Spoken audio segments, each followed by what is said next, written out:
Savage. I think that's the hardest Ironman I've done. I honestly thought I was going to die at points on the swim. I do think, you know, like, massive respect to Ironman for giving the pros a swim. Like, I do think that pros should be expected to swim in most conditions, but they definitely made the right call shortening it and also like really shortening the age group swim. I've never swum in sea like that. The waves were massive. We were getting like picked up, dropped down.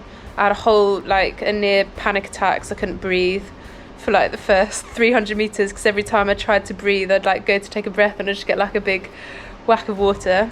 And then coming in I was trying to like keep left a bit because they were saying the waves were going to push us right, but obviously like kept a little bit too far left, trying to avoid the riptide that they told us about. So I think that's probably like the better option. Super happy to be out of that swim, like really savage.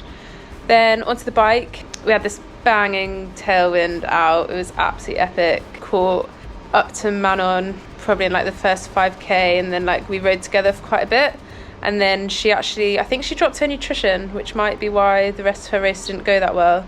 But she dropped a bottle on one of the speed bumps. So I then went to the front, caught Emma and Lauren just after the end turnaround, and like, you come off that turnaround. Actually, like the first bit, you're like still a tiny bit sheltered, so it still wasn't too slow. But then like the whole like 35k back, just into this just relentless headwind, just non-stop. Super tough. So when I caught Emma and Lauren up, I went past them and I actually thought I'd gone past them hard enough to open up a gap, and I was then actually quite surprised when I got to one of the turns and they were both sat on my wheel. I say on my wheel, obviously proper distance, but like I thought I'd dropped them but I hadn't. But then I kind of thought I clearly put time in on that tailwind section, so I just sort of like stayed patient. Second tailwind bit out, tapped a bit, and just seemed to like put some good time in, so kept trying to go. I've actually really struggled the last 30k on the bike, just power dropped massively. It was just the wind. I think, you know, anyone who cycles in the wind, it's so hard to keep yourself going, so you just don't feel like going anywhere. Fortunately, like the last 5k in, you get this massive tailwind again, so that was nice. And then got out onto the run.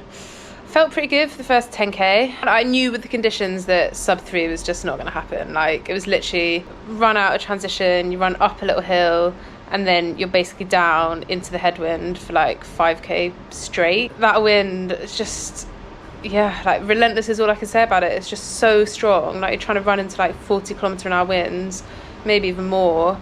You just don't feel like you're going anywhere. It just like saps your energy massively. So I was trying to make up for it a bit on the tailwind sections.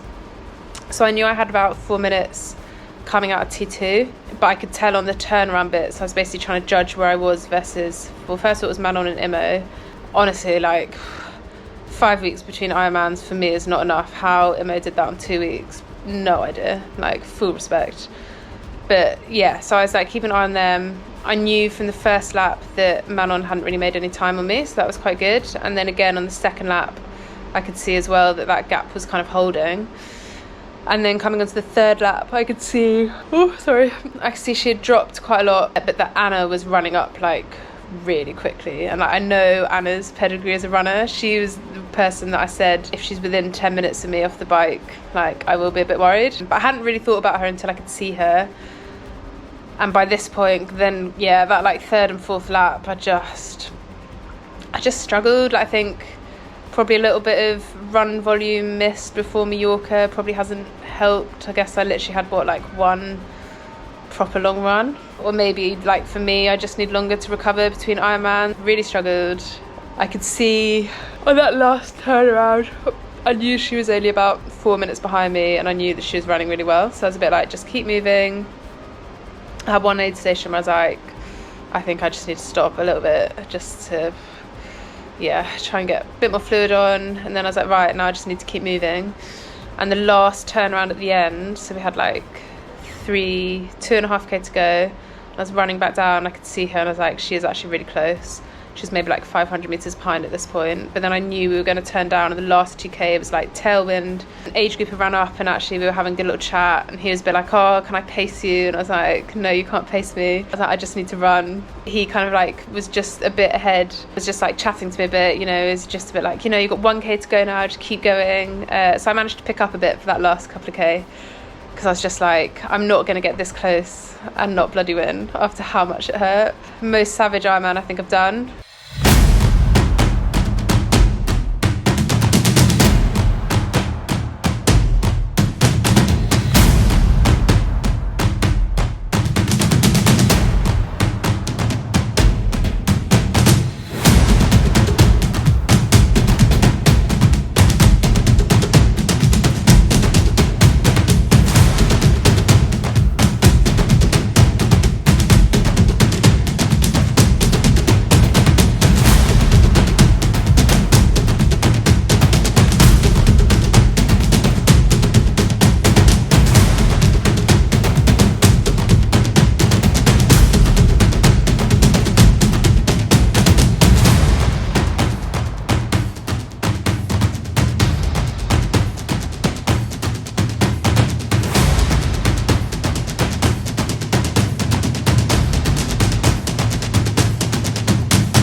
Really cool place, crowds unbelievable. Like obviously we don't have big crowds here because of COVID, but the people that were out on the course, so much enthusiasm, and you know, I felt like a adopted South African today. I had so many South Africans cheering for me. It was brilliant. All the volunteers also amazing, particularly I'd say the guys that were doing the run special needs.